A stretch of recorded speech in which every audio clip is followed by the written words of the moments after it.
नमस्कार. हा किस्सा तसा जुनाच आहे, परंतु आज इथं मांडण्याचं कारण म्हणजे आता रिसेंटली एक पोस्ट वाचली मी, की कुणा एका अभिनेत्याच्या अकाउंटवरून एका अभिनेत्रीला अश्लील मेसेज गेले आणि मग त्यातून काही गैरसमज निर्माण झाले किंवा सोशल मीडियामध्ये त्यांच्या नावाची बदनामी वगैरे झाली, अशा सगळ्या गोष्टी. तर असाच एक रिअल इन्सिडन्स माझ्या स्वतःच्या बाबतीत सुद्धा घडला होता. हा एपिसोड आहे अंदाजे 2010चा, ज्यावेळी मी एका 5 स्टार हॉटेलला ॲज अ क्लब मॅनेजर नोकरी करत होतो. तर आजही तो दिवस मला आठवतो आहे, कारण ज्या काही गोष्टी घडल्या होत्या त्यानंतर त्या खूप मनावर आघात करणाऱ्या होत्या. त्यामुळे तो दिवस कायम मरेपर्यंत लक्षात राहील. माझ्या दातांचं ट्रीटमेंट चालू होतं. दातांना ब्रशेस लावला होता आणि मी दुपारी काहीतरी 3:30 पावणे 4 वाजता डेंटिस्टकडून घरी आलो माझ्या रूमवर, जिथे मी राहायचो, आणि झोपलो होतो. त्यावेळी फोन वाजला तर हॉटेलमधून सेल्स डिपार्टमेंटमध्ये काम करणाऱ्या एका मुलीचा होता. आणि तिने मला फोनवर तिकडून अभद्र भाषेत बोलायला सुरू केले की आप ऐसे कैसे कर सकते हो, आपने ये हेमलता मैम के वॉल पे क्या लिखा हुआ है, इस तरह की चीज़ें शुरू हुई.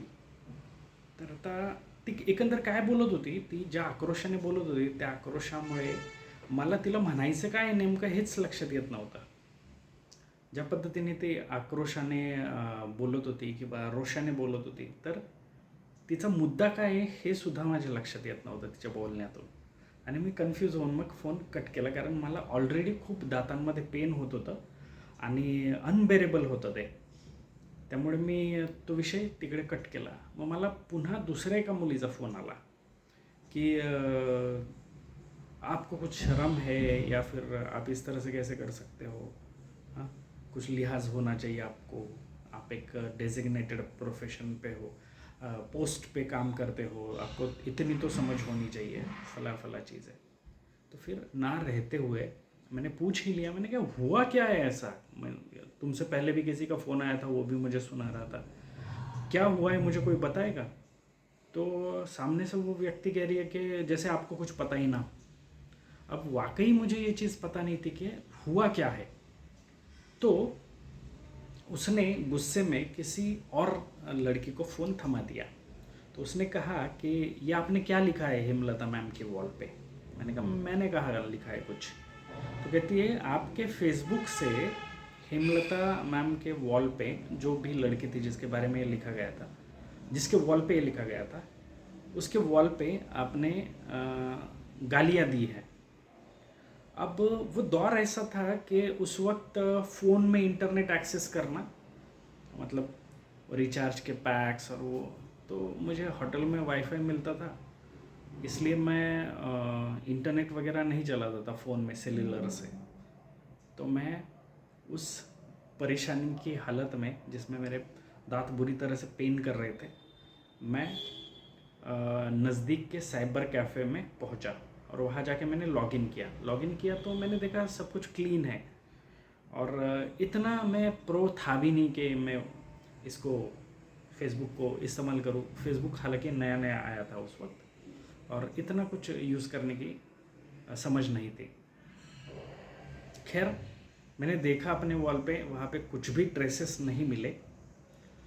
फिर जैसे मैं ब्रेक शिफ्ट में ड्यूटी करता था, तो मैं 6 बजे ड्यूटी पे चला गया. तो पूरे होटल में ये बात फैल चुकी थी बुरी तरह से, और हर कोई मुझे एक रेपिस्ट की नज़र से देख रहा था. और जैसे ही होटल में इंटर किया तो सिक्योरिटी से लेके मिलने वाला हर वो व्यक्ति मेरी तरफ देख के एक अजीब सी मुस्कुराहट दे रहा था. और लड़कियों का हाल तो कुछ ऐसा था कि मुझे देख के वो अपना रूट बदल देती थी, अपना साइड चेंज कर देती थी सामने से अगर आ रही है तो. खैर, उसके बाद मैं अपने डिपार्टमेंट में गया और फिर डिपार्टमेंट के लोगों से पूछा. मेरे पास भी लड़कियों का स्टाफ था, जो स्पा थेरेपिस्ट वगैरह थे, हेयर स्टाइलिस्ट थे. तो उनसे पूछा मैंने, तो मुझे उस चीज़ की क्लैरिटी आई कि आपके फेसबुक से आपने हेमलता के हेमलता नाम की एक लड़की है जो सेल्स में काम करती है, उसको गंदी गंदी गालियाँ लिखी है। और मेरा जो असिस्टेंट मैनेजर था, उसको जब मैंने इस चीज़ के लिए पूछा तो उसने मुझे डिस्क्राइब किया कि क्या लिखा था एग्जैक्टली। अब मैं समझ नहीं पा रहा हूँ कि हुआ कैसे, क्योंकि फेसबुक भी नए नए सिरे से इस्तेमाल करना शुरू किया था, तो इतनी जानकारी नहीं थी।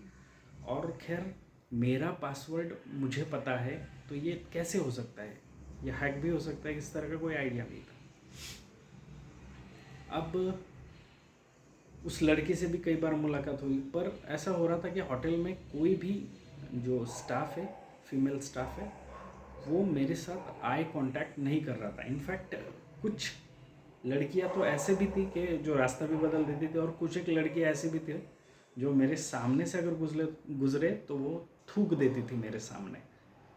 और बहुत पीस डैमेजिंग फेस था वो, बहुत बुरा फील होता था कि आप किसी तरह का एक क्राइम आपने किया है, और हालांकि इस बात की मुझे कोई जानकारी नहीं थी।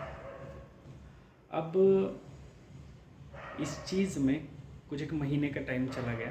कुछ एक ऐसी भी मेरी फीमेल फ्रेंड थी जो मेरे लिए स्टैंड ले रही थी। जब भी इस तरह का टॉपिक छिड़ता था तो वो बोलती थी कि नहीं, वो व्यक्ति ऐसे नहीं कर सकता है, हमें भरोसा है, गारंटी है इनफैक्ट। तो कुछ एक लड़कियाँ ऐसी भी थी जो स्टैंड ले रही थी मेरे लिए।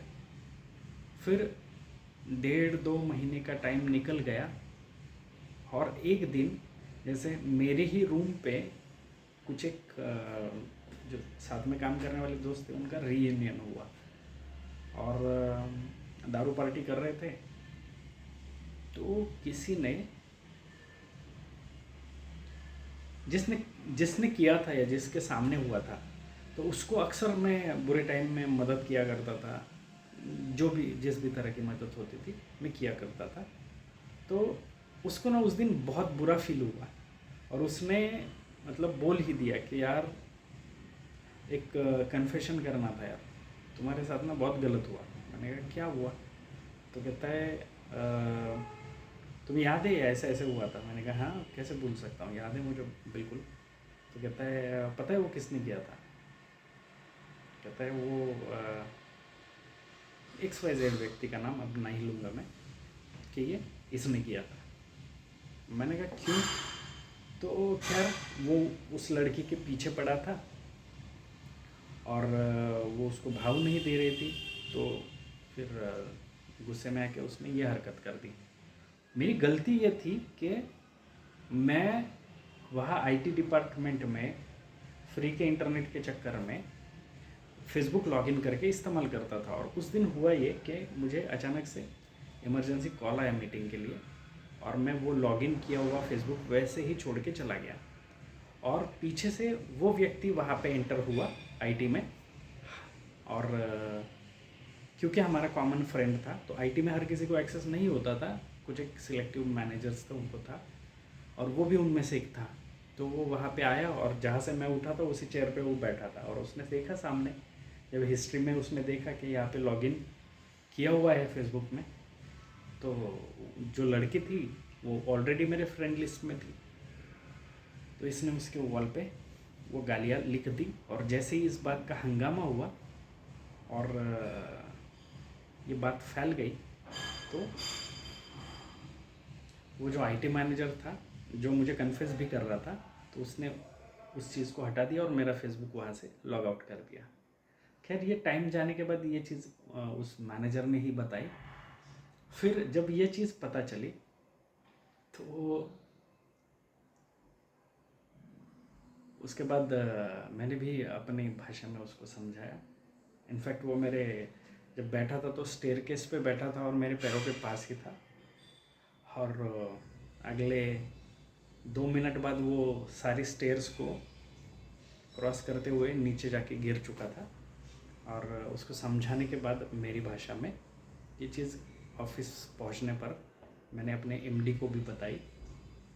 फिर उन्होंने भी उसको ऑफिस में बुलाया, जिस लड़की के साथ हुआ था उसको भी ऑफिस में बुलाया, सिक्योरिटी गार्ड को बुलाया गया, उसके हाथ पीछे रखने के लिए कहा गया, और उस लड़की को बाकायदा अपने सैंडल से या जूते से जितना हो सके उतनी ज़ोरों से इसको मारने के लिए कहा, और जितना मर्जी मार सकती है उतना मर्जी मारने के लिए कहा। अब उसकी तसल्ली हो गई, सबको सच पता चल गया, और तब जाके कहीं इस चीज़ से जो साइकोलॉजिकल डैमेज में मुझे हुआ था उससे मैं उभरा। क्योंकि तब तक तो मैं लोगों से यही कहता रहा कि इसमें मेरी कोई गलती नहीं है और ना ही इस चीज़ का मुझे पता है। खैर, ऐसे इंसिडेंसेस होते हैं, तो लाइफ में कुछ भी अगर ऐसे होता है ना, तो वो एपिसोड ना या वो सिचुएशन एक धुंधले पानी की तरह होती है, और ओवर द पीरियड वो पानी शांत हो जाता है जब उसमें से जो झाग है या फिर जो भी गंध है वो जब नीचे बैठ जाती है, शांत हो जाती है, तो सारी चीज़ें क्लियर होने लगती है या क्लैरिटी से समझ में आ जाती है। पर तब तक के लिए आपको बहुत सारी चीज़ों से गुज़रना पड़ता है। जैसे मैं गुज़रा था कि सारा फीमेल स्टाफ मुझे एक अलग नज़र से दिखता था। मेरे सामने से जब भी कोई वॉकआउट करता था तो वो थूकता था या मेरी तरफ देख के गाली गलौज करता था, और ये चीज़ें मैं चुपचाप सहता रहा जब तक इस बात की पूरी क्लैरिटी नहीं आई। फिर इसके बाद एक ऐसा भी टाइम आया जब हर कोई मेरे से सॉरी फील करना चाहता था।